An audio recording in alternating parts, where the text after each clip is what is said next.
नमस्कार,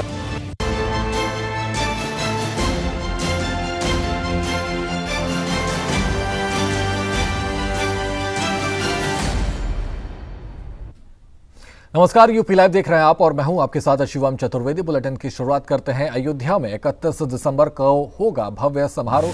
सांस्कृतिक पुनर्जागरण का केंद्र बनी रामनगरी श्री राम लला प्राण की प्रतिष्ठा के 2 वर्ष होंगे पूरे। वहीं दूसरी वर्षगांठ पर भव्य समारोह का आयोजन होगा। आपको बता दें कि समारोह में रक्षा मंत्री राजनाथ सिंह होंगे मुख्य अतिथि। समारोह में सीएम योगी आदित्यनाथ होंगे शामिल। आपको बता दें कि ऐतिहासिक परिवर्तन की साक्षी बनी रामनगरी अयोध्या।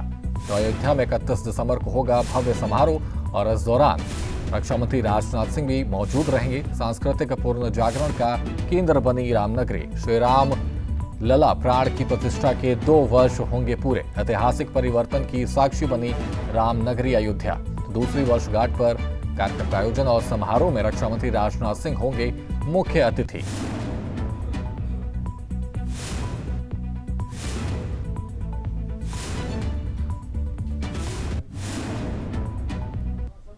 वहीं प्रयागराज में समाजवादी पार्टी प्रमुख अखिलेश यादव के बयान पर यूपी के डिप्टी सीएम केशव प्रसाद मौर्य ने तीखा पलटवार किया है। केशव मौर्य ने कहा कि सपा सिर्फ पीटीए पर राजनीति करती है, जबकि हमारी सरकार में सभी जातियों का समान विकास हो रहा है। ये रिपोर्ट देखिए।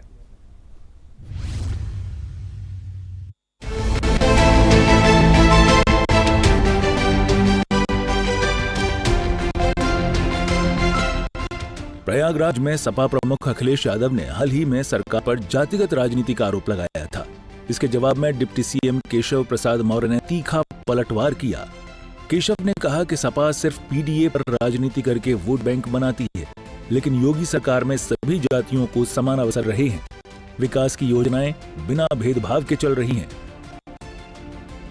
भ्रष्टाचार करने वालों के खिलाफ 2014 से, जब से माननीय प्रधानमंत्री श्री नरेंद्र मोदी जी के नेतृत्व में देश में सरकार बनी है, एक ही मंत्र पूरे देश के हर नागरिक के तक पहुंचा हुआ है कि न खाऊंगा न खाने दूंगा, और जिसने भी देश को लूट करके खाया है पाई पाई वसूल करके देश की भलाई में लगा दूंगा। ये लूटने वाले लोग जैसा आचरण रखे थे वैसा दूसरे के बारे में समझें। हमारी सरकार गरीब कल्याण के लिए है। हमारी सरकार गांव और शहर दोनों के विकास के लिए है। हमारी सरकार अगड़ी जाति, पिछड़ी जाति, अनुसूचित जाति और जनजाति के बीच में बिना भेदभाव किए सबका साथ, सबका विकास करने की पक्षधर है, और उसी प्रकार से हम कार्य कर रहे हैं। श्री अखिलेश यादव जी की बौखलाहट है, इसलिए इस प्रकार के ध्यान दे रहे हैं। अखिलेश यादव कहना तस्वीर नहीं काम करने से बदले का नजरिया। उन कार्यकाल देखा है और उनके कारनामे भी देखे हैं, और इसीलिए उनको विदा भी कर दिया है जनता ने। 2014 में भी बुरी तरीके से हराया था जब वह मुख्यमंत्री थे, और 2017 के जब विधानसभा चुनाव भी वह मुख्यमंत्री थे। उनकी जो हैसियत थी उस हैसियत पे लाने का काम किया है, लेकिन 2027 में समाजवादी पार्टी का सुपड़ा पूरी तरह से साफ होगा और जो अहंकार है वो जनता चकनाचूर करेगी। केशव मौर्य ने कहा कि सपा के शासन में भ्रष्टाचार और गुंडागर्दी थी, जबकि अब यूपी में कानून का राज है। सभी जातियों का विकास हो रहा है, चाहे वो पिछड़े, दलित या सामान्य हो। सपा का पीडीए सिर्फ चुनावी जुमला है। वहीं मिशन बंगाल को लेकर डिप्टी सीएम ने कहा कि इस बार बंगाल में बीजेपी की सरकार बनने जा रही है। पहले विपक्ष अलग ही राग अलापता था, लेकिन अब जनता जागरूक हो चुकी है। पश्चिम बंगाल में 2026 जो नया साल आने वाला है, इसमें भारतीय जनता पार्टी की सरकार बनने वाली है, और ये भारतीय जनता पार्टी की विचारधारा की जीत है। चाहे वो टीएमसी की मुखिया ममता दीदी हों, चाहे अखिलेश यादव जी हों, चाहे कांग्रेसी हों, चाहे आरजेडी वाले हों, ये सब पहले राम मंदिर का विरोध करते थे, हिंदुत्व का विरोध करते थे, राष्ट्रवाद का विरोध करते थे, वंदे मातरम का विरोध करते थे। लेकिन जैसे जैसे इस देश की जनता में जागरूकता पैदा हुई है और भारतीय जनता पार्टी की ताकत देश में बढ़ी है, वैसे वैसे ये भी गिरगिट की तरह रंग बदल रहे हैं। आने वाले समय में सब श्री राम जय जय राम बोलेंगे, वंदे मातरम बोलेंगे, जय श्री राम बोलेंगे, जय कृष्ण बोलेंगे। तो वह दिन दूर नहीं है, वह दिन जनता जल्दी ला देगी। देखिए, आने वाला आप 17 के पहले का शासन सपा का हमने देखा है। गुंडागर्दी, भ्रष्टाचार, लूट खसोट, डकैती, अपहरण, जंगल राज था। आज शांति है। पहले खेत पर ट्रैक्टर भी खड़े होते थे, चोरी हो जाती थी। आज फावड़ा भी चुराने में लोग डरते हैं। पहले ट्यूबवेल पर पानी किसान देने जाता था तो माँ और पत्नी इंतजार करती थी कि बेटा लौटेगा कि नहीं, पति लौटेगा कि नहीं। आज वो 12 बजे रात के 24 घंटा घूमता रहे, कोई फर्क नहीं पड़ने वाला। अपने खेत पर पानी दे, आज कानून का राज है। आज डबल इंजन की सरकार है, गरीबों की सेवा हो रही है। अब वापसी नहीं, क्योंकि वहां का जंगल राज, गुंडागर्दी, भ्रष्टाचार, लूट खसोट और हिंदुओं पर जिस प्रकार अत्याचार होता है, ये अब वो जा रही हैं। अब वहां पर सनातन धर्म और कुल मिलाकर वहां की जनता जनार्दन का भला होने वाला है।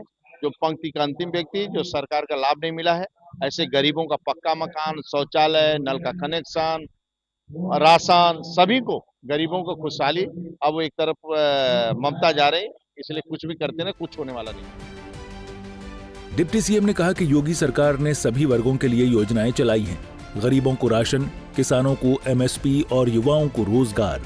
सपा का आरोप बेबुनियाद है। ब्यूरो रिपोर्ट, सूर्य समाचार।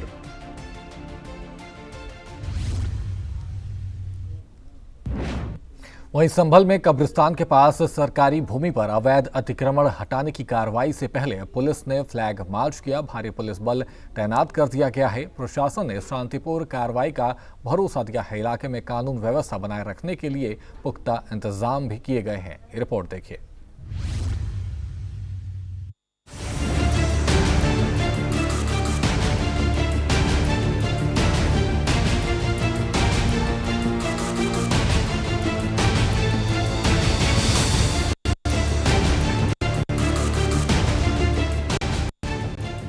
संभल में कब्रिस्तान के पास सरकारी भूमि पर हुए अवैध अतिक्रमण को हटाने की तैयारी पूरी हो। कार्रवाई से पहले पुलिस ने इलाके में फ्लैग मार्च निकाला। पीएसी और स्थानीय पुलिस की टीमें सड़कों पर मार्च करती नजर आईं। ये फ्लैग मार्च लोगों को कानून व्यवस्था का संदेश देने के लिए किया गया। जो आपका कब्रिस्तान की भूमि है, इसका कल नापजोक की जानी है। नापजोक करने के लिए प्रशासन की टीम जो है गठित की गई है। उस क्रम में पुलिस विभाग के द्वारा भी आवश्यक तैयारियां की गई हैं और जो आवश्यक डिप्लॉयमेंट है वो हमारे द्वारा किया गया है। अभी एसडीएम साहब के द्वारा एएसपी साहब के साथ एरिया का भ्रमण किया जा रहा है और जो हमारी लास्ट टाइम की जो आवश्यक ज़रूरतें हैं या जो कार्रवाइयाँ होनी है वो समय से पूर्ण हो जाए, उसके संबंध में हम लोग चर्चा करेंगे और उस पर आवश्यक निर्णय लेंगे। सर, ड्रोन से भी निगरानी की जा रही है? ड्रोन से निगरानी अभी भी की जा रही है और कल भी इस पर सतत निगरानी की जाएगी। और कल जो है हमारा आरआरएफ और पीएसी का डिप्लॉयमेंट है वो एडिशनल दिया जाएगा और कुछ एडिशनल फोर्स भी डिप्लॉय की जाएगी। प्रशासन ने भारी पुलिस बल तैनात किया है। संवेदनशील इलाकों में अतिरिक्त फोर्स रखी गई है। अधिकारियों ने कहा कि कार्रवाई पूरी तरह शांतिपूर्ण और कानूनी तरीके से होगी। अवैध कब्जा हटाकर भूमि को सार्वजनिक उपयोग के लिए मुक्त कराया जाएगा। स्थानीय लोगों से शांति और सहयोग की अपील की गई है। उसमें एरिया जो है वो तो जहाँ है अभिलेख के मुताबिक जो है, जो गाटा संख्या है 32/2 उसकी पैमाइश की जाएगी और वो पैमाइश जो है निष्पक्ष हो, इसलिए हमने 22 लेखपालों की टीम लगा रखी है ताकि कोई ये न कहे कि मतलब कि सही ढंग से नहीं होगा।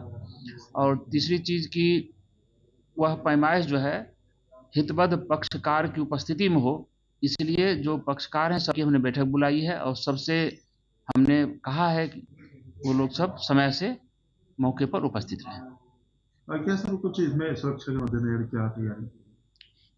तो पुलिस की ओर से जो है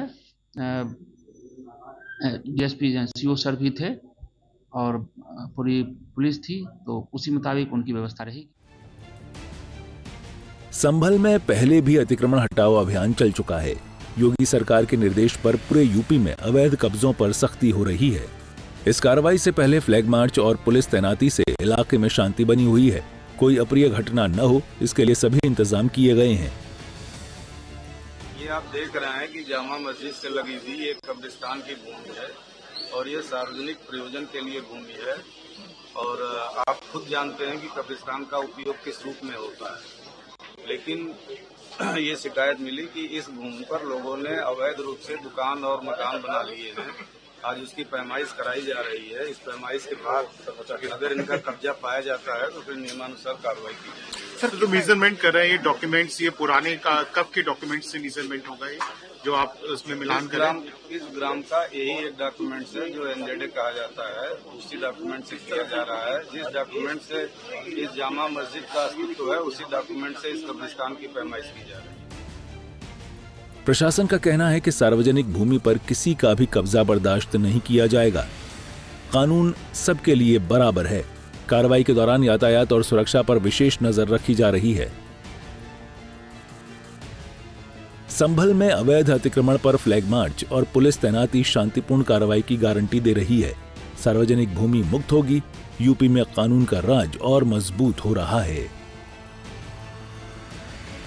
ब्यूरो रिपोर्ट, सूर्य समाचार।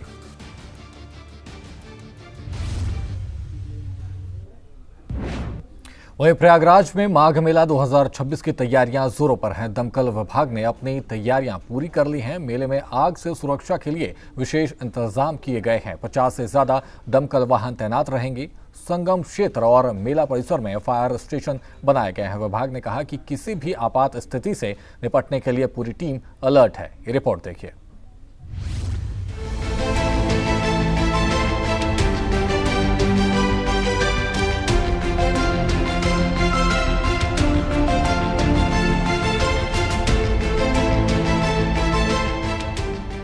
प्रयागराज में माघ मेला 2026 को देखते हुए दमकल विभाग ने अपनी तैयारियां पूरी कर ली है। विभाग ने संगम क्षेत्र और मेला परिसर में अस्थायी फायर स्टेशन स्थापित किए हैं। 50 से ज्यादा दमकल वाहन और सैकड़ों जवान तैनात रहेंगे। जल और फोम आधारित दमकल गाड़ियां भी रखी गई हैं। फायर सर्विस जो है उत्तर प्रदेश अग्निशमन एवं आपात सेवा, ये 3 स्तंभ पे इस बार कार्य कर रही है। Prevention, preparedness and response. इसके लिए कुल 20 फायर स्टेशन बनाए गए हैं, 7 चौकियां बनाई गई हैं, 7 करीब वॉच टावर हमारे 20 लगाए जा रहे हैं ताकि अग्नि दुर्घटना होने पर उन पर वॉच रखा जा सके। इसके अलावा हमने कुल करीब 800 अग्निशमन कर्मी, कुछ हमारे करीब 117 फायर व्हीकल्स मंगाए हैं, जिसमें छोटे फायर टेंडर, मोटर बाइक्स और all terrain vehicle, advance rescue tender, multi disaster response vehicle को लेकर कुल 117 गाड़ियां हैं। इनके साथ हम ये सबसे पहले हम प्रिवेंशन पे ध्यान दे रहे हैं। सभी जितने भी महात्माओं और लोगों के पंडाल लगे हैं उसमें पैम्पलेट के माध्यम से उसमें जन जागरूकता अभियान चलाया जा रहा है। ऑडियो वीडियो जो हमारे संदेश हैं वो प्रसारित किए जा रहे हैं। इसके अलावा हर जगह पहुंचकर उनको बताया जा रहा है किस प्रकार आप खाना बनाते समय किस प्रकार आप इलेक्ट्रिकल सेफ्टी का ध्यान रख सकते हैं। इलेक्ट्रिकल सेफ्टी के साथ हमारी कंबाइंड टीम बन गई जो हर सेक्टर में हमारा प्रिवेंशन का कार्य कर रही है। इसके अलावा जो छोटे सिलेंडर है उनको रोका जाएगा। इसके अलावा हमने हाइड्रेंट 990 लगे हैं, उनको एक्टिवेट कराया है। 20 ऐसे हाई प्रेशर हाइड्रेंट हैं जिनसे हमें 7 kg का प्रेशर मिलेगा, यानी जो मेन पर्व हैं उनसे हम फायर फाइटिंग कर सकते हैं। इसके अलावा 2 तरह की योजनाएं बनाई गई हैं, एक सामान्य पर्व के दिनों में, एक मुख्य पर्व के दिन। क्योंकि मुख्य पर्वों के दिनों में फायर टेंडर्स की मूवमेंट नहीं हो पाएगी, इसलिए उनको हॉट स्पॉट पे रखा जाएगा और वहाँ से उनको हाइड्रेंट से पानी लेकर और पूरे एरिया में फायर फाइटिंग कराई जाएगी ताकि फायर टेंडर के मूवमेंट की आवश्यकता ना पड़े। इसके अलावा हमने एक गोल्डन रूल बनाया है कि 3 मिनट का रिस्पांस देना है, चाहे कोई भी ऐसा जगह हो, कोई भी ऐसा क्षेत्र ना हो जो 3 मिनट से फायर टेंडर से दूर हो। इसके लिए हमने फायर स्टेशन और फायर चौकों की ऐसी व्यवस्था कराई। दमकल विभाग के अधिकारियों ने कहा कि मेला क्षेत्र में टेंट और अस्थायी निर्माण ज्यादा होते हैं, इसलिए आग का खतरा रहता है। इस बार विशेष निगरानी और त्वरित रिस्पांस की व्यवस्था की गई है। मेला क्षेत्र को जोन में बांटकर हर जोन में दमकल टीम रखी गई है। सबसे पहले हमारे फायर के हिसाब से आप देखेंगे तो सबसे अधिक इम्पोर्टेंट हमारा 2 अक्षयवट जो हमारा संगम जोन है, उसके अलावा सबसे महत्वपूर्ण है खाक चौक, जहाँ पे सबसे और कल्पवासी और प्रयागवाल, और ये जो एरिया है और प्राचीन गंगा का, इसमें सबसे अधिक कैंप्स लगे हुए हैं। तो इनमें जब जिस दिन मौनी अमावस्या उस दिन बहुत भीड़ आएगी, उस दिन हम अपने फायर टेंडर्स का मूवमेंट नहीं कर पाएंगे। इसलिए हमने फायर मोटर बाइक, हमारे 400 लीटर की वाटर मिस्ट, 2500 लीटर के छोटे जो फायर टेंडर्स हैं, इनको प्रमुख चौराहों पर, प्रमुख घाटा रोड्स पर हम इनको स्ट्रेटेजिकली रखेंगे और इसमें 10-10 हाउजेस देंगे। इनकी कंबाइंड लेंथ 300 मीटर की होगी, तो एक फायर टेंडर से हम 300 मीटर का लेंथ हम कवर कर सकेंगे। इस प्रकार एक सर्कुलर जो एरिया है उन सबको कवर करेंगे और बीच के जो हमारे जो ऐसे पॉइंट है जो नहीं हम तक पहुंच सकते, वहाँ पे बाइक्स को रखा जाएगा। तो इस तरह बड़े फायर जो मुख्य स्नान पर्व है वहाँ पे हम 100% जो हमारी अग्निशमन सुरक्षा व्यवस्था है उसको दिया है। विभाग ने मेला प्रशासन के साथ मिलकर मॉक ड्रिल भी की है। श्रद्धालुओं को, दुकानदारों को आग से बचाव के टिप्स दिए जा रहे हैं। बिजली शॉर्ट सर्किट और गैस सिलेंडर से आग लगने की घटनाओं पर विशेष नजर रखी जा रही है। माघ मेले में लाखों श्रद्धालु पहुंचते हैं। सुरक्षा और बचाव के इंतजामों से भक्त निर्भीक होकर स्नान और पूजा कर सकेंगे। दमकल विभाग की तैयारियां मेले को सुरक्षित बनाने में कड़ी भूमिका निभाएंगी। प्रयागराज माघ मेला के लिए दमकल विभाग की पूरी तैयारी सुरक्षा का मजबूत संदेश दे रही है। 50 से अधिक वाहन और सतर्क टीम आपदा से बचाएगी। मेला शांतिपूर्ण और सुरक्षित रहे।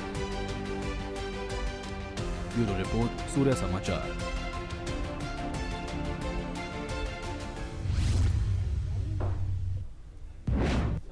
वहीं यूपी में कड़ाके की सर्दी पड़ रही है। प्रयागराज के कई हिस्सों में धुंध छाई रही। संभल में घना कोहरा छाने से सड़कों पर विजिबिलिटी बेहद कम हो गई। आगरा में ताजमहल कोहरे की चादर में लिपटा नजर आया। स्मारक धुंधला दिखाई दिया। मौसम विभाग ने शीतलहर की चेतावनी जारी की है। ये रिपोर्ट देखिए।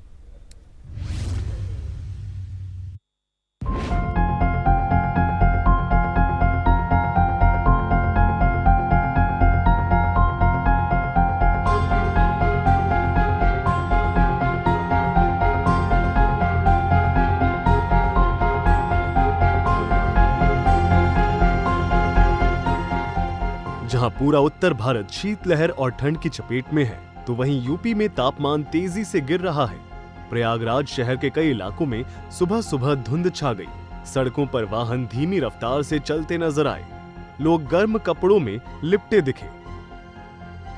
इस समय तो ठंड पड़ना शुरू हो गया है, लेकिन फिलहाल अभी एक सामान्य के हिसाब से है, अभी और आगे पड़ेगी।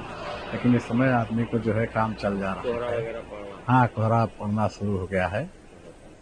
कोहरा, शीतलहर हवा और एकदम सवेरे जो है और बीच में दिन भर है। आदमी को कायदे से कपड़ा पहन के चलना चाहिए, नहीं तो ठंड लग सकती है। हाँ, इस समय जो पोजीशन है धीरे धीरे बढ़ रही है। ठंड जो है बढ़ती जा रही है। इतनी समय तो काफी पड़ रही है, ज्यादा है कुछ। शीतलहर भी है। हाँ, शीतलहर भी है। कोहरा अभी कम पड़ रहा है। हाँ। और ठंड, आगरा में कैसी ठंड पड़ रही है? भैया बहुत ठंड पड़ रही है। ठंड बहुत ज्यादा है और गाड़ी घोड़ा चलाने के लिए भाई ओढ़ आके चलना पड़ता है। पेट के लिए सब करना पड़ता है भैया। कोहरा पड़ रहा है। हाँ, कोहरा तो बहुत ज्यादा है। कोहरे में ये हाल है कि दिखता नहीं है। संभल जिले में घने कोहरे का कहर सबसे ज्यादा रहा। विजिबिलिटी इतनी कम हो गई कि सड़कों पर कुछ मीटर आगे भी देखना मुश्किल हो गया। ड्राइवरों को हेडलाइट जलाकर चलना पड़ा। कई जगह छोटे छोटे हादसे हुए। पुलिस ने चेतावनी जारी की कि तेज रफ्तार से बचें। बहुत बुरा भाई साहब, देख न रहे वो बहुत दूर तक अंधेरा ही अंधेरा है। बहुत ठंड है। हम चंदोसी चौराहे पे खड़े हैं। संभल कोहरा है चौराहे के साथ। निरा कोहरा ही कोहरा है। हाँ, दिख न रहा है, बहुत दूर तक कोहरा ही कोहरा नजर आ रहा है। हम घर से 6 बजे निकले थे सवारी लेके। अंधेरे में कुछ नहीं दिख रहा।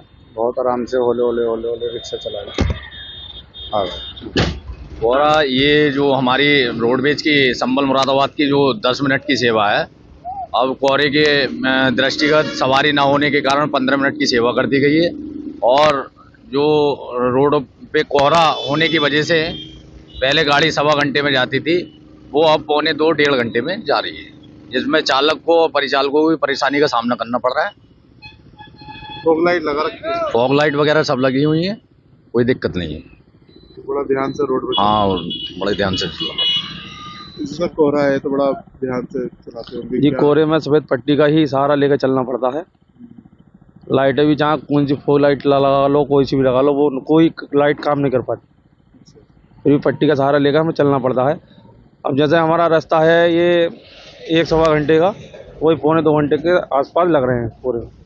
कोहरे से ज्यादा समय लगता है। जी, तो ध्यान से चलाना पड़ता होगा। जी, बस यही करना पड़ रहा। अब क्या करा जाए, कोहरे में रिस्क हो जाता ना कोहरे। जी, रिक्सी है। आगरा में ताजमहल कोहरे की वजह से धुंधला नजर आया। पर्यटक सुबह ताज देखने पहुंचे तो निराश हुए। कोहरे का असर कम होने पर ही स्मारक की खूबसूरती साफ दिखी। यमुना के किनारे ठंड और बढ़ गई। पर्यटन कारोबार पर भी असर पड़ा। बहुत भयंकर ठंडी और हवा देख के खुद मालूम होगा आपको। ठंडी तो बहुत ज्यादा है। आज तो कुछ कम है, परसों तो इतना घना कोहरा रहा पूछो ना। तो ठंडी से बचाव के लिए आप लोग क्या कर रहे हैं? यही आग के सहारा है और चाय का सहारा है। बेचारे चाय फ्री पिलाती हैं, यही क्या कमी है। नाम बताइए। ठंडी इसमें ज़्यादा चल रही है, हम लोग बचाव के लिए अपना आग जला रहे हैं, बैठ के चाय पी रहे हैं, यही सब हो रहा है। सब ठंडी होगी, कैसा मौसम है आज? ठंडी आज जो है ज़्यादा है, कोहरा नहीं है बस। देखिए, ठंड के दृष्टिगत नगर निगम प्रशासन के द्वारा और जिला प्रशासन के द्वारा जो राहत के दृष्टिकोण से शेल्टर होम की स्थापना हो, अलाव की व्यवस्था और कंबल की व्यवस्था लगातार कराई जा रही है। लोगों से भी अपील है और हम लोगों का प्रयास भी यही है कि जो हमारे शेल्टर होम्स तैयार किए गए हैं, अस्थायी शेल्टर होम्स टोटल 41 और स्थायी शेल्टर होम्स 24, और उसका उपयोग लोग अधिक से अधिक करें। किसी भी व्यक्ति को खुले में सोने की मतलब स्थिति ना उत्पन्न हो।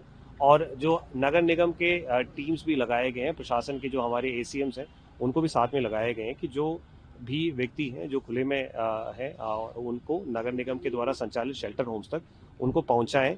उसके लिए ई-रिक्शा इत्यादि का भी व्यवस्था कराया गया है ताकि वो लोग शेल्टर होम्स पे पहुंचे और शेल्टर होम से समस्त प्रकार की सुविधाएं सुनिश्चित भी कर ली गई है। और उसके साथ साथ अब कंबल वितरण का भी कार्य कराया जा रहा है और अलाव के जो विभिन्न पॉइंट्स हैं उसको भी चेक करने के लिए हमारे ACMs, नगर निगम के जोनल ऑफिसर्स और पूरे टीम यहाँ पे तैनात है और लगातार ऑफिसर्स के द्वारा ठंड के दृष्टिगत रखते हुए भ्रमण भी किया जा रहा है। पिछले कुछ दिनों में देखिए तापमान में गिरावट आई है और आज कोहरा बहुत है। पिछले 2-3 दिन से कोहरा बहुत ज़्यादा है, तो आज रात में नगर में भ्रमण करके ये देखा गया कि रैन बसेरे जो नगर पालिका द्वारा बनवाए गए हैं वो सुचारू रूप से काम कर रहे हैं कि नहीं, लोगों को कोई असुविधा तो नहीं हो रही है। साथ ही लोगों को यह भी कहा गया।